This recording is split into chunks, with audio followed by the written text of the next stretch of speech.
जय गुरुदेव। भगवान की असीम कृपा से यह जगत आनंद का स्थल है। परमात्मा ने अपनी कृपा से ही इस जगत का निर्माण किया है। इस जगत में जो कुछ भी जागतिक संसार दिखाई देता है वह परमात्मा ही है और हम सब भी परमात्मा के अंशभूत रूप से यहाँ विद्यमान हैं। अपने शरीर के माध्यम से जीवात्मा विभिन्न कर्म करती है और उन कर्मों का फल भोगते हुए नाना प्रकार की योनियों में संचरण करना पड़ता है।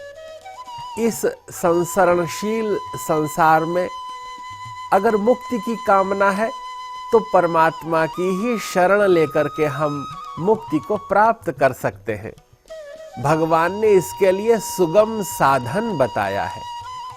एक बार जगत की इन्हीं व्यवस्थाओं, प्रपंचों तथा जगत की व्यापकता को, इसकी उलझनों को देख करके युधिष्ठिर जी ने भगवान श्री कृष्ण जी से यह संवाद पूछा कि प्रभु कोई उपाय बताइए कि हमें बार बार आवागमन से कैसे मुक्ति मिल सकती है, कैसे जगत के इस मोहजाल से हमें मुक्ति मिल सकती है। तब भगवान कृष्ण ने कहा, अरे युधिष्ठिर, यही संवाद तो एक बार श्री राम जी भी वशिष्ठ जी से करते हैं। वशिष्ठ जी इसका उत्तर देते हैं। उन्होंने भगवान श्री राम से कहा कि यद्यपि आप जगत नियंता हैं, जगदाधार हैं, आप सब कुछ जानते हैं, लेकिन लोक कल्याण के लिए ऐसा सुंदर प्रश्न पूछ रहे हैं कि कैसे हम जगत के इस माया जाल से, मोहजाल से मुक्त हो सकते हैं। इस प्रसंग को समझाते हुए वशिष्ठ जी श्री राम जी से यह कहते हैं कि देखिए, इस जगत के प्रपंच से मुक्ति का अत्यंत सरल उपाय है। विभिन्न मासों के मध्य में 2 एकादशी के व्रत आते हैं। इन एकादशी व्रत को करने से हम जगत के विभिन्न प्रपंचों से मुक्त हो जाते हैं। विशेष रूप से वैशाख मास के शुक्ल पक्ष की जो एकादशी है, इसका नाम मोहिनी एकादशी है। इस मोहिनी एकादशी को करने से निश्चय ही हम इस जगत के मोहजाल से, माया के बंधन से और इस माइक जगत से, जो माया से बना हुआ है, मायापति का यह स्वरूप जो दिख रहा है वस्तुतः वैसा नहीं है। जो कुछ दिख रहा है वो क्षणशील है, नष्ट होने वाला है, इसलिए यह स्थिर नहीं है।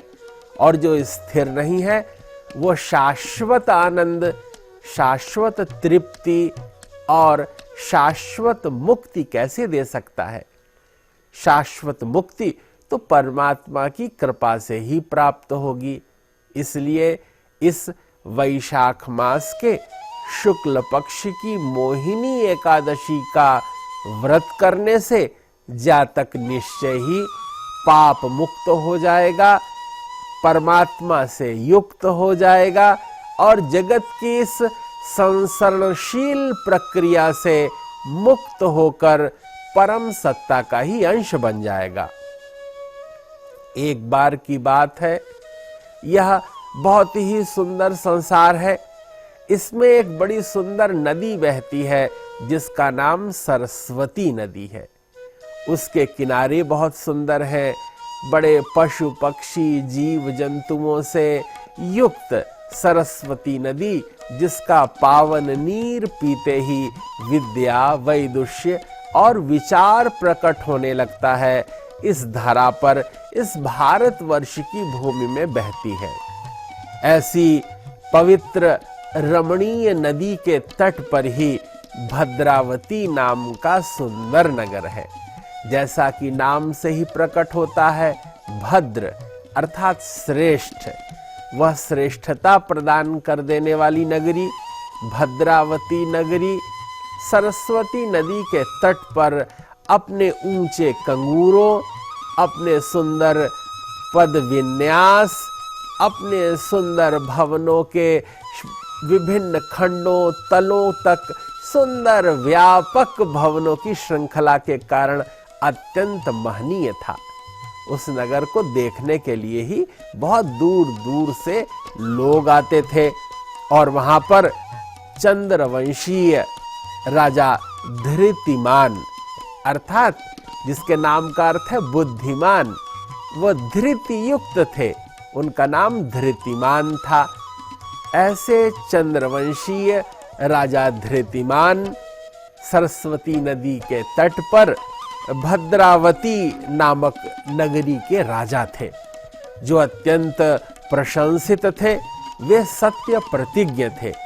एक बार जो संकल्प ले लेते थे वह सिद्धि को प्राप्त ही कर लेते थे। इस प्रकार सुंदर नगर में सभी लोग अपना अपना कार्य सुचारू ढंग से करते थे। चूंकि वहां यश, मान, प्रतिष्ठा, दान दक्षिणा, सत्कर्म और पुण्य कर्म सदा ही होते रहते थे। वहां के नगर सेठ, जिनका नाम धनपाल था, उनकी ख्याति बहुत थी। धनपाल नगर सेठ थे। वे निरंतर कुएं खुदवाते रहते थे, बावली बनवाते थे, बड़ी सुंदर सराय बनवाते थे, जिससे लोग, आवागमन करने वाले राहगीर वहां विश्राम कर सके। धनपाल की कीर्ति पूरे विश्व में फैल रही थी। वे अपने धन का सदुपयोग करते थे। जितना वो कमाते थे उसका कई गुना उनके पास बढ़ता जाता था। मानो माँ भगवती लक्ष्मी अपने कृपा से उनको कुबेर बनाना चाहती थी।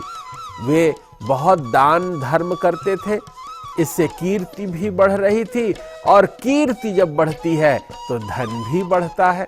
यह अन्योन्याश्रित संबंध है।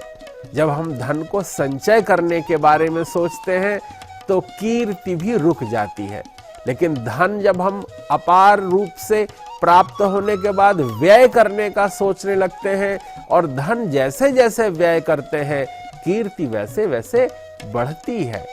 सत्कर्म करना चाहिए, पुण्य करना चाहिए। धनपाल के व्यवहार से यही शिक्षा दीक्षा हमें प्राप्त हो रही थी। नगर सेठ धनपाल की 5 संतानें थीं। वे 5 संतानें धीरे धीरे बढ़ने लगी। वे अपनी युवावस्था, तरुणाई को प्राप्त हो गई थीं। सभी अपने नाम के हिसाब से ही अपना अपना कार्य किया करते थे।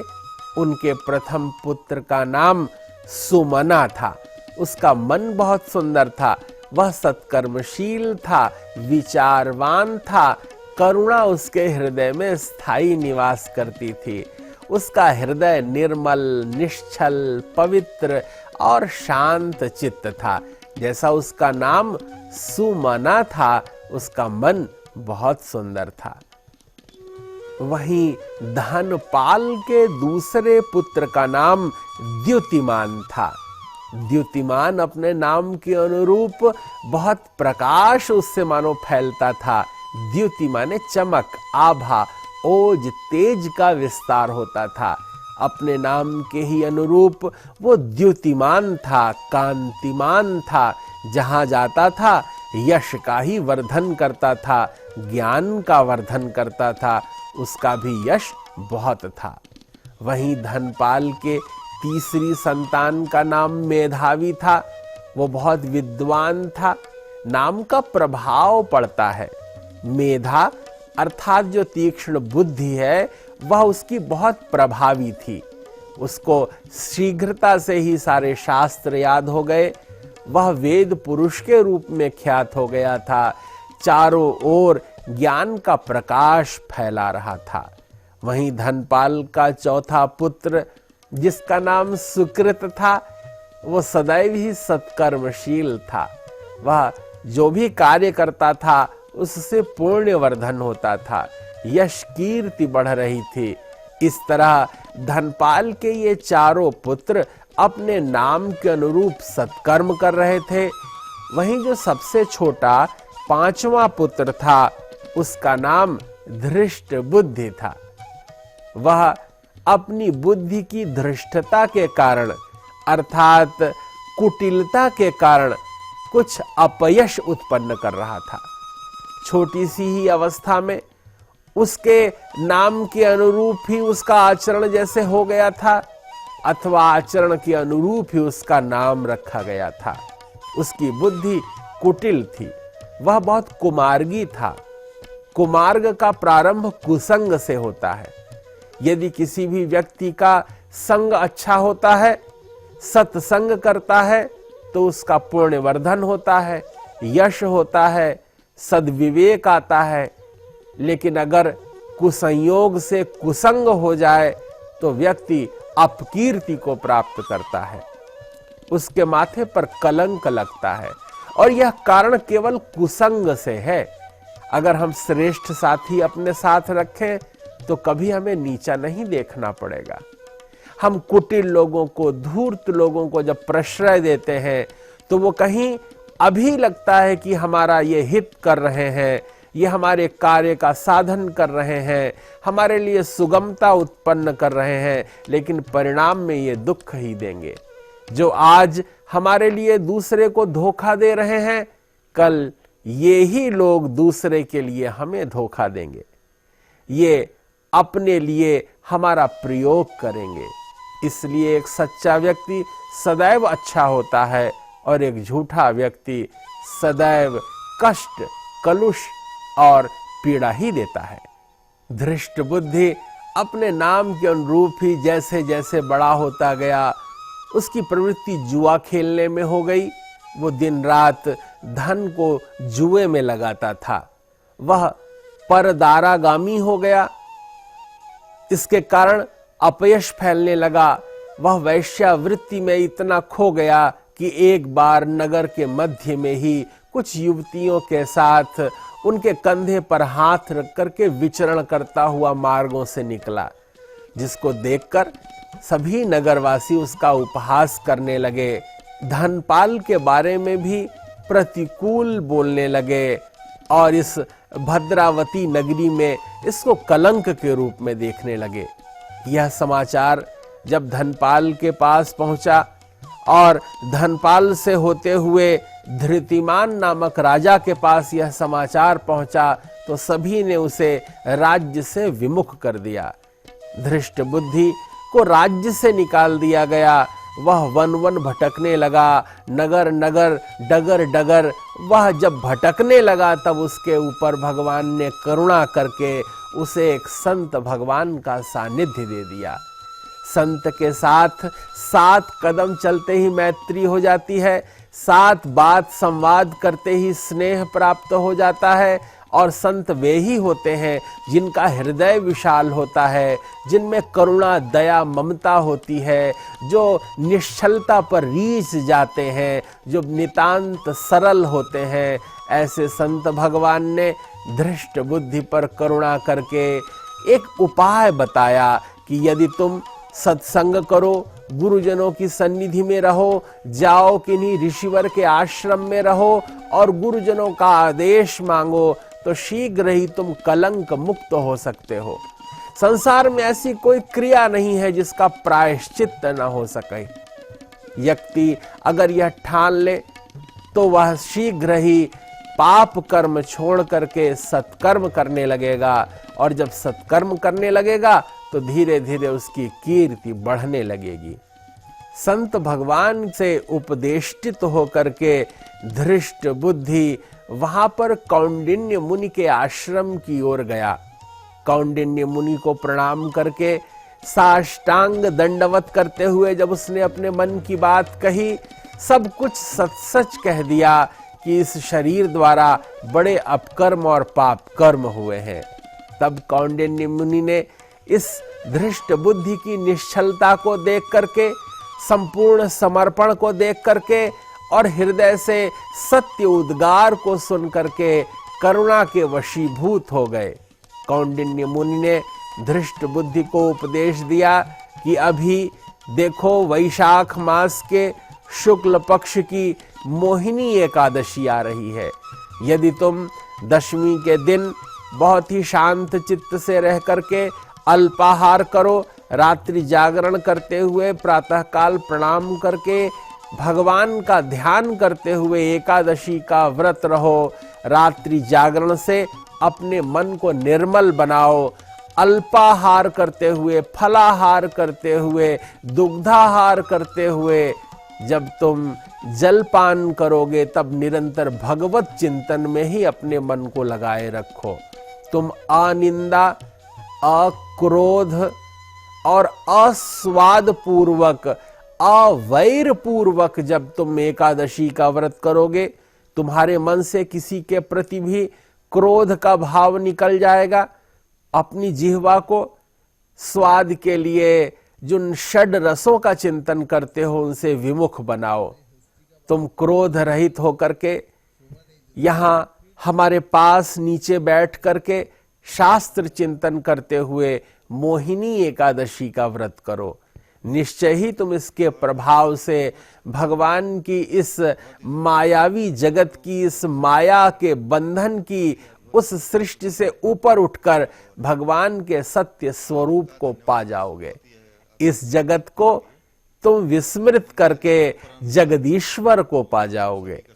यह विचार सुनकर कौंडिन्य मुनि की कृपा का इतना बड़ा अवलंब पाकर के धृष्ट बुद्धि ने इस वैशाख मास के शुक्ल पक्ष की मोहिनी एकादशी का व्रत नियमानुसार किया और द्वादशी के दिन प्रातःकाल पारण किया, भगवान का भजन किया, भगवान का ध्यान किया, गुरुदेव को प्रणाम किया। इस एक एकादशी को करने के प्रभाव से ही वह धृष्ट बुद्धि सुबुद्धि को प्राप्त हो गया। उस पर भगवत कृपा हो गई, उसका मन निर्मल हो गया और वे कलुषित कर्म, जो निंदनीय कर्म है, उनसे उसका मन हट गया। मोहिनी एकादशी का यह परम सुंदर आख्यान जो कोई श्रवण करता है, भगवत चिंतन करता है, नारायण की अहेतुकी कृपा उस पर प्राप्त होती है। सज्जनों का, संतों का संग करते हुए निरंतर सत्कर्मशील रहना चाहिए, सत्कर्म करना चाहिए, पुण्य का वर्धन करना चाहिए और इस शरीर द्वारा जो कुछ शुभ कर्म हो सके वो करना चाहिए। गुरुजनों का आदर करना चाहिए, अवैर पूर्वक रहना चाहिए। यह पवित्र धरा, यह भारत भूमि, ये तीर्थराज प्रयाग की भूमि, यह हिमालय की भूमि, यह पवित्र ऋषियों की भूमि और ऋषि परंपरा में ही पूज्य महर्षि महेश योगी जी, जिन्होंने संपूर्ण विश्व में वेद का ध्वज फहराया है, जिन्होंने अपने सत्कर्म और अपने चिंतन के माध्यम से वैदिक वांग्मय के 40 क्षेत्रों का प्रणयन कर संपूर्ण विश्व समुदाय के लिए कल्याण की कामना की है। उनके अनन्य शिष्य वेद विद्या मार्तंड ब्रह्मचारी गिरीश जी के सद प्रयास से यहाँ हम भगवतीय भारतीय सनातन परंपरा के दिव्य तिथि, वार, एकादशी, पूर्णिमा इत्यादि के महत्व की चर्चा कर रहे हैं। संपूर्ण विश्व समुदाय में लोक मंगल की भावना करते हुए, आप सभी के अभ्युदय का चिंतन करते हुए, संपूर्ण विश्व में भगवदीय कृपा का प्रसार हो, यह शुभ भावना रखते हुए आप सबके प्रति शुभ कामनाएं, मंगल कामनाएं। जय गुरुदेव, जय महर्षि